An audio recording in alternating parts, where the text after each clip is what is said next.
It's not that she stopped caring overnight, it's that she found someone who made her forget to care about you. And before she vanished, she told you everything in 5 perfectly rehearsed lies you didn't notice because they sounded innocent. I'm not really a texter. I need space. I'm just busy.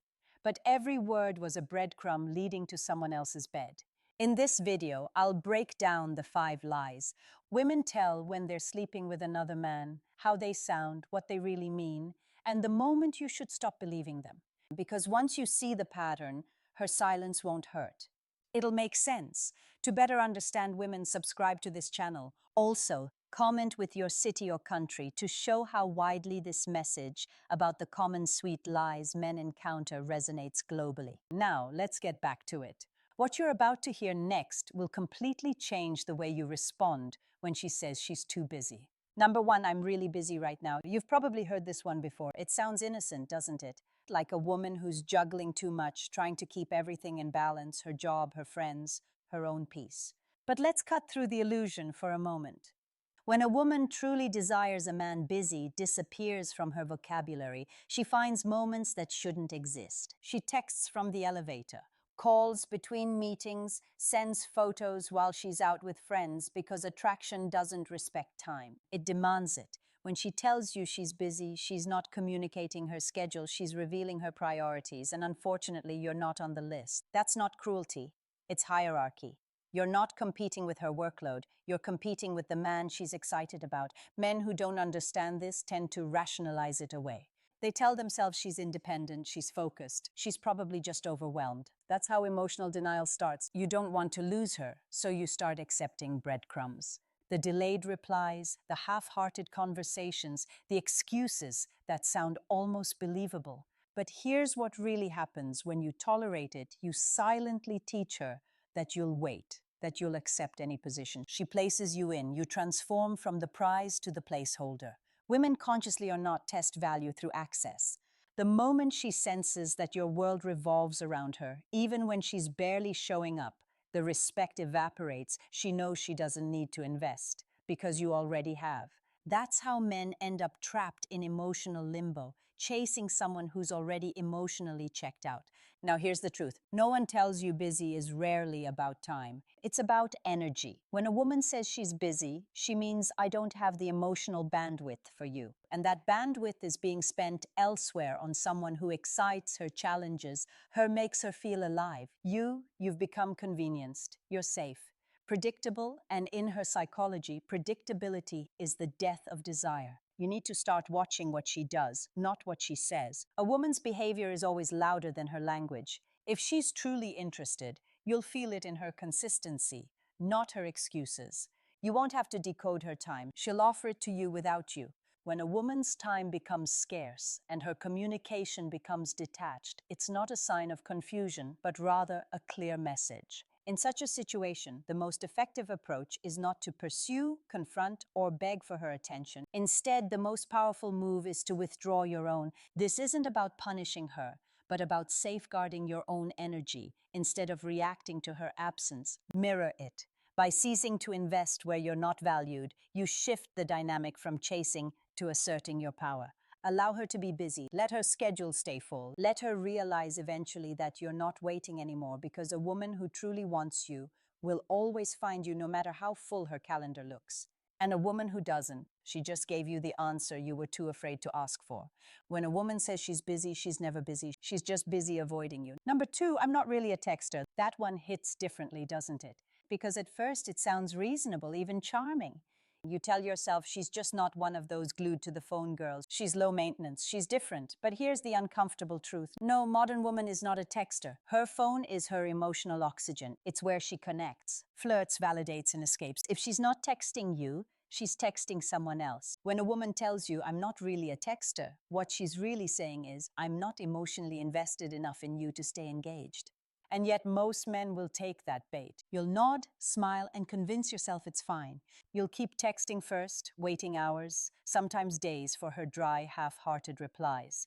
Then you'll scroll her stories and see her online, laughing, posting, engaging, just not with you. That's not disinterest in texting. That's selective engagement. Here's what's happening beneath the surface in psychology. Attention follows dopamine when a woman's emotional chemistry shifts towards someone else. Her brain rewires what and who gives her that dopamine hit. She doesn't stop texting because she's not into phones. She stops because your presence doesn't stimulate her anymore. She's not anticipating your messages. She's avoiding them, not because she hates you, but because she's already emotionally elsewhere. This is where men usually destroy their own position. They overcompensate, they text twice, maybe 3 times. They justify it, they send memes, they double down. What they're really doing is trying to reanimate a dead conversation by giving more energy to someone who's already disconnected. But energy doesn't revive attraction, it exposes imbalance. The more effort you give to someone who's indifferent, the less respect they have for you. When she slows down communication, that's not a signal to push harder. It's a signal to pause. You can't force connection with someone who's already checked out. You can only reclaim your self-control by refusing to beg for attention that used to come naturally. Every time you chase her digital silence, you confirm to her subconscious that you'll tolerate emotional neglect, that you'll play the role of the convenient backup. Let's be clear, you don't need to confront her. You don't need to call her out. You just need to observe the pattern. Patterns don't lie. When she's into you, her messages carry energy. They feel alive. When she's fading, everything becomes transactional. One word answers, dry tone. No curiosity. That's how women emotionally exit long before they physically do. There's a quiet power in not reacting. When you stop forcing conversation, you flip the dynamic. She'll either feel the void and come forward, or she won't. Either way, you win. Silence, when used correctly, is not weakness. It's self-respect speaking fluently. The truth is, attraction doesn't need constant communication, but it always creates natural effort, the kind that feels easy, the kind that doesn't need excuses. If you're the only one holding the line, then you're not in a relationship, you're in a performance. So next time she says she's not a texter, don't believe the words, believe the pattern. The woman who wants you will find a way to reach you even in the middle of chaos. And the one who doesn't, she'll hide behind a convenient lie to protect her ego while she drifts toward another man who excites her more. She's not bad at texting, she's just fluent in avoiding you. When she says, I need space and time, it's a slow, gentle punch. The words sound reasonable, yet they break something inside you. Her gentle tone suggests she's protecting your feelings, and you nod, unsure how else to react. You convince yourself it's temporary. She's overwhelmed, confused, perhaps even scared by the speed of your relationship. But deep down, this isn't the truth. What she's really saying is, I need space not to breathe, but to explore. When a woman is truly drawn to a man, she doesn't crave distance. She craves closeness. The feminine energy naturally expands toward what excites it, but when that excitement dies, she begins to create distance emotionally first, then physically. I need space is not an emotional necessity, it's a psychological shield. Her way of softening the truth that she no longer feels the same. In psychology, it's called avoidant detachment. When someone fears conflict or guilt, they won't say, I've lost interest. They'll say, I need time. Time to figure things out, time to heal, time to think. But in reality, she's already moved on emotionally. She just hasn't found the courage to make it official. It's easier to frame withdrawal as self-care than to admit she's investing her attention somewhere else. And here's where men fall apart. They respond with patience, with understanding. They say, Kay, take all the time you need. I'll be here when you're ready.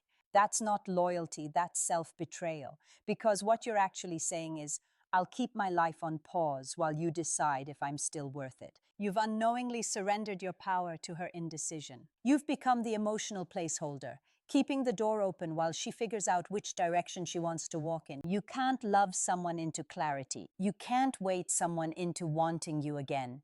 When a woman says she needs space, you give her more than she expects. You give her the whole universe and you leave it. That's not coldness, that's dignity. Because space is not a request, it's a revelation. It's her subconscious saying, I need freedom to see what else is out there. And that's your cue to walk, not in anger, but in awareness. Because chasing a woman who's asking for space is like begging a ghost to stay. She's already halfway out the door. You can't make her return, but you can decide not to follow her into emotional exile. Here's what happens. When you respect that distance with silence, you become unpredictable again. You remove the safety net she thought she had, and often that's when reality hits her. Not because she misses you, but because she realizes the control is gone. You've stopped orbiting her. You've broken the gravitational pull. Remember this. When she truly values you, she won't ask for space. She'll ask for closeness. She'll want to resolve, not retreat. And if she wants to retreat, that's your sign that the connection was built on fantasy, not foundation. So don't wait. Don't beg. Don't negotiate with absence, because if she really needed time, she'd be spending it healing with you, not away from you. What she calls space isn't confusion, it's a quiet goodbye. She's too gentle to say out loud. Space is not distance, it's disinterest disguised as piece number 4. My phone died. Simple, casual, almost harmless, but behind that tiny excuse hides an entire emotional strategy. One designed to create uncertainty, to test how much of her silence you're willing to tolerate. You see, a phone doesn't just die anymore. It's always charged, always within reach. It's the most intimate object a modern woman owns. She checks it in bed, in traffic, in the bathroom. It's not just a device, it's her emotional diary. If she didn't answer you, it wasn't because she couldn't. It's because she didn't want to. Let's be clear, this isn't about technology, it's about control. The unspoken rule in modern dating is that whoever controls communication controls power. When she says, my phone died, she's asserting that control. She's telling you, I decide when I appear and when I disappear. And most men, desperate to stay connected, let her, they laugh it off. They say, no worries. And pretend it doesn't sting, but inside it does, because deep down, you weren't the priority in that moment. Psychologists call this micro-avoidance, a subtle form of detachment, where someone creates uncertainty to regain leverage. It's not full rejection, it's emotional rationing. She gives you just enough presence to keep you hopeful, but never enough consistency to feel secure. It's the modern version of ghosting, softer, slower, and far more calculated. Picture this, you're waiting for her reply. Hours pass. You check your phone again and again. Then suddenly a message, sorry, my phone died. Relief floods your chest, followed by guilt for even doubting her. That's the manipulation cycle. She vanishes, makes you anxious, then reappears just enough to calm you down. Each time she does it, she reestablishes dominance. You stop expecting consistency. You start appreciating any attention she gives you, and that's how she quietly takes control of your emotions, one unanswered text at a time. Here's the truth. Women who are emotionally invested never risk that kind of misunderstanding. They'll text from another device, borrow a charger, or simply say, hey, I'll be offline for a bit. They manage your expectations because they care about your perception of them, but when she lets the silence stretch long enough to make you wonder, that's not forgetfulness. That's emotional distance wrapped in plausible deniability. You can't fight that kind of silence with logic. You can't fix it with confrontation. When a woman's interest fades, her communication collapses first. So when she resurfaces with a lazy excuse, don't argue. Don't point out the inconsistency. Just observe it. Her behavior already told you everything. The strongest response is not revenge, it's absence. Don't match her. Delay with anger. Match it with peace. The moment you stop reacting, she loses her favorite tool. Your attention when she realizes she can't emotionally trigger you anymore. The dynamic resets. You reclaim your control without saying a word. And here's the ironic part. She may even come back suddenly more responsive, suddenly more sorry, but it's not remorse, it's recalibration. She felt your silence and mistook it for indifference. She needs the validation. Again, that's how the game loops. But once you've seen the pattern, you don't fall for it again because now you understand. This was never about a dead phone. It was about a dying connection. When interest fades, communication follows. And when you stop excusing that silence, you stop being the backup plan. Phones don't die. Interest does. Number 5. I'm not ready for anything serious. It sounds honest, doesn't it? Like she's protecting both of you from disappointment. You might even respect her for saying it, for being self-aware, emotionally mature, honest about her feelings. But beneath that calm surface lies a truth most men never want to face. When a woman says she's not ready for something serious, she's not rejecting relationships, she's rejecting you. Let's unpack that without ego in female psychology. Not ready is rarely about time. It's about alignment. It means she doesn't see you as the man worth rearranging her life for harsh yes, but liberating. Because once you understand that, you stop trying to convince someone to choose you. Attraction doesn't require persuasion. It requires presence. And when she's truly drawn to you, readiness becomes irrelevant. Here's how this lie often plays out. She tells you she's not ready for anything serious. So you give her space, patience, emotional safety. You think she just needs time. But days later, you see her on social media, smiling, glowing, maybe even dating someone new. And suddenly the illusion cracks. You realize she was ready, just not with you, because not ready is never universal. It's selective. It means I'm not ready to give you the commitment I might give someone else. That's not cruelty, that's preference. And preference doesn't change through effort, it changes through energy. Men who ignore this truth fall into emotional purgatory, waiting, hoping, proving their worth. While she quietly keeps her options open, she gets the comfort of your loyalty and the thrill of someone else's unpredictability. It's the best of both worlds for her, psychologically. This is called commitment avoidance. It's a defensive pattern built on emotional control. By declaring she's not ready, she positions herself as unavailable, which shields her from guilt and accountability. But behind that shield, she's free to explore, flirt, and connect with others while you wait for her to come around. You're not her partner, you are her emotional safety net. The tragedy is that good men often interpret this as an invitation to prove themselves. They become patient, kind, understanding, waiting for the day. She'll see their value, but that day never comes. Why? Because the moment you start convincing someone of your worth, you already surrendered it. You turned attraction into negotiation. Here's the reality. When a woman truly sees you, she doesn't need readiness. She needs proximity. She wants to be around you, even if it's inconvenient. She adjusts, not excuses. She doesn't ask for more time. She asks for more of you. And when she doesn't, don't chase the version of her that exists only in your memory. Don't keep replaying the early days when everything felt effortless.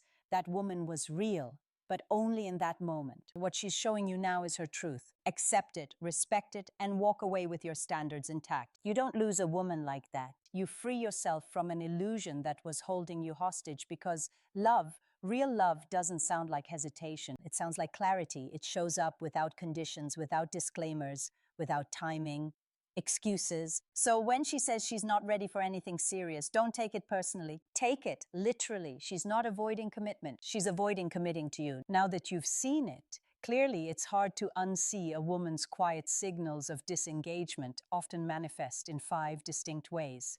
Though the underlying message remains consistent, you are no longer her priority. Phrases like "I'm busy," "I'm not a texter," "I need space," "my phone died," or "I'm not ready," are all variations of the same theme: detachment masked as diplomacy. The true sting isn't in the untruths themselves, but in the desire to believe them, to cling to hope.